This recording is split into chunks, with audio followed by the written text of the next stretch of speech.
Hi, today we're going to talk about the first step of your ultimate body care checklist, which is hydrate. The idea here is to sip water throughout the day to keep your skin and body hydrated. Why would you do that? The real question is, why wouldn't you do that?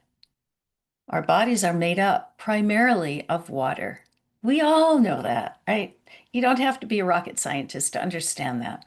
So you need to continue to cleanse and purify and replenish the water that makes up so much of you. That's one reason. The other reason is that it prevents you from getting sick. Years ago, I came across this book. In fact, I found it right here. It's called Water. How about that? I guess it's about water. It's by F. Bauman Gillage, MD, Your Body's Many Cries for Water. Subtitle, You're Not Sick, You're Thirsty. Don't treat thirst with medication. So I'm not going to dive into the book, but it's got all kinds of reasons why drinking water, staying hydrated throughout the day, throughout your life is really important for your health's sake. Think about it. Again, you're made up primarily of water, but what about your liver? Your liver is doing all this work, right? All the work of cleaning out your system. Your cells are regenerating every single day. Hydration helps your body remove toxins. That's it. Water helps your body to remove toxins, just as it washes the dirt and uh, whatever, the pollen that collects on your body when you're walking around. It cleans your insides out. And as you do that, it also hydrates. It's good for your skin.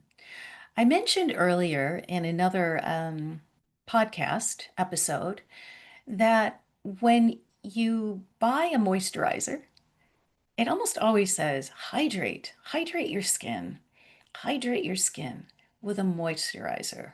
So this is an internal moisturizer, water, and it's so easy and it doesn't cost anything. Now you can go ahead and buy yourself bottled water. That's fine.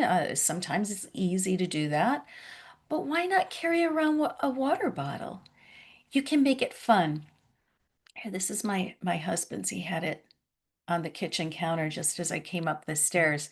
And it's fun. It's red, it's yellow, it's got a little symbol on it, talks about cycles. You know, it's makes drinking water fun and it gives you a reminder, oh yeah, I need my water bottle. Yeah. And then you get into a good, healthy habit of carrying that water bottle around with you. So I had mentioned in another episode also, I started drinking water at a very young age. I think I was 11 or 12 years old.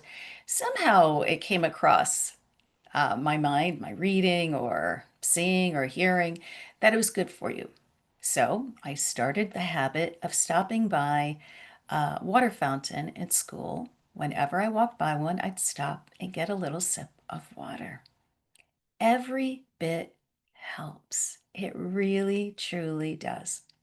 Now, if any of you live in a hot climate, let's say Arizona, Florida, that talking about the states, but certainly other parts of the world, or if you're like me right now in New York State, where it's hot right now, it's beautiful, we're enjoying a gorgeous summer day, it's of utmost importance that you drink water because the sun is going to zap you of your water. The sun is so good for you on so many levels, right? Gives you vitamin D and gives you a little bit of rosiness to your skin. Uh, but it can also dry you out. So be sure to have water. One of the healthy habits that I've developed in my life that I teach everyone, especially if you're trying to lose weight, is to start your day with a glass of water, a full glass of water every single morning. When you get up, whatever your morning routine is, brush your teeth, brush your hair, take a shower, whatever that is, pour a glass of water. Have it with you. Drink that water as you're getting ready, or make sure you have that first thing. Think about it. Your body's been sleeping, it's been resting for whatever that is, 6, 8, maybe 9 hours or longer, depending on your schedule. Your body gets shocked with whatever you're putting in it, right? If you just dose it with caffeine or sugar, that's kind of intense stimulation.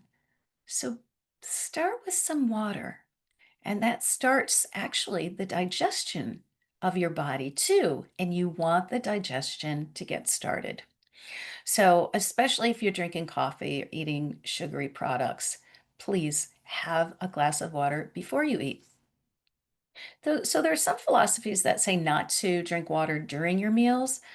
I don't abide by that principle, but I do try to drink water before meals, and it does a number of things. First, what I just said, but it starts to fill you up too.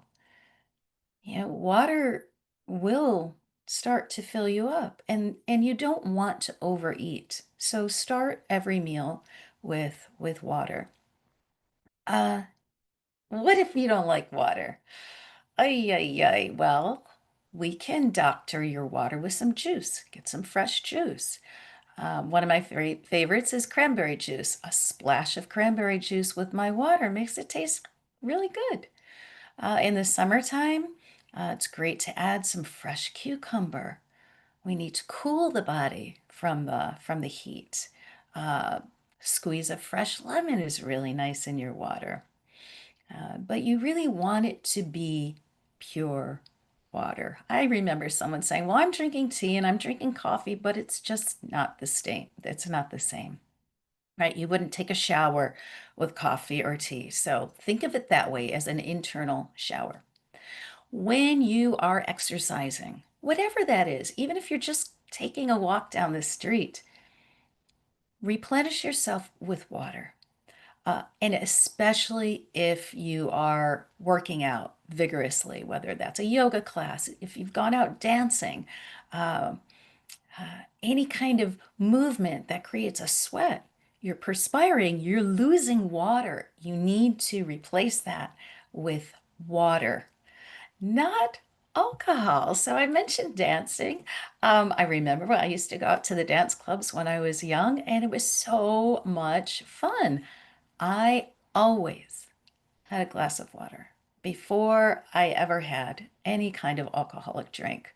So I would like you to add that as part of your notes, that whenever you do drink alcohol, have a glass of water alongside, always. So if you're sitting at a bar and you have a glass of wine or whatever that is, your choice, ask for a glass of water as well. Um, it will help you not to get too inebriated, and it will prevent feeling ill the next morning.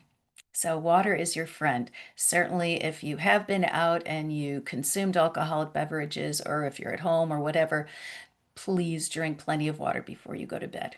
It will help, and you will say thank you, Alana, for that great tip. So let's see. Oh, sparkling water. I love sparkling water. I remember when Perrier was all the rage in New York City, and I had my flavored Perrier. I had lime Perrier and lemon Perrier, and now there's all different kinds of sparkling waters and seltzer waters. And um, I have to be honest, I haven't done the research to see, does it qualify 100% as water? My guess is probably not, because it's carbonated, and carbonation in and of itself causes some issues. For instance, if you have any digestive issues, it might upset the digestive tract. But I like to have flavored seltzer once in a while, or just filter.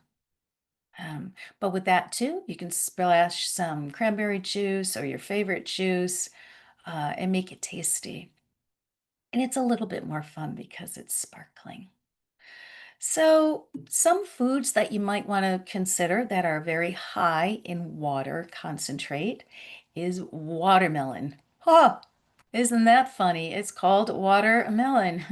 Who'd have thought it's high content of water? And I love it. It's delicious. It's one of the sweetest fruits on the planet. I had some yesterday. I've got half of a watermelon in my refrigerator right now, and it's very, very low calorie. Um, Cantaloupe is another melon that has quite a bit of water, but not quite the same as watermelon. Some other fruits and vegetables have higher water content. So, um, drink your water, especially if you're exercising or moving. Start the habit every morning to have a glass of water. Start your day with water. You will be more clear, you will digest your food better, and it will increase your overall health. Looking forward to seeing you for the next step of your journey on your ultimate body care checklist. I'm Alana. Namaste.